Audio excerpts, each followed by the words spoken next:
দুরবস্থা আমাদের এই জন্য যে আল্লাহর হুকুম মানা ছেড়া দিছে। নাইলে যে আল্লাহ যুবককে যৌবন দিল ও আল্লাহর বিরুদ্ধে চলে কি করে? এই জন্যই তো আল্লাহ আওয়াজ দেয়, আমি শেষ জায়গায় চলে আসছি, আর উঠাউঠি না করি, আমি গুছায় নিয়ে আসছি। এই জন্যই তো দুরবস্থা। এই জন্যই তো আল্লাহ কাছের থেকে ডাক দেয়, আমা আতাই তো কাইনা নে তন্দুরু বিহা, আমি কি দুটা চক্ষু তোকে দেই নাই যেটা দিয়ে দেখিস? তুই চক্ষু দেওয়ার পরও তুই আমার বিরুদ্ধে যাস তো যাস কি করে?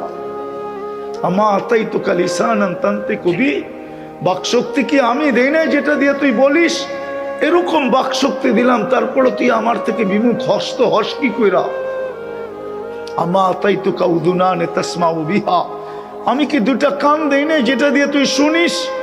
এরকম দৃষ্টি কান শ্রবণ শক্তি দেওয়ার পরেও তোকে ডাকতে হয় কেন? মা গাররাকা বিরাব্বিকাল কারীম, তুই আমার থেকে বিমুখ হস্ত হস কি কইরা?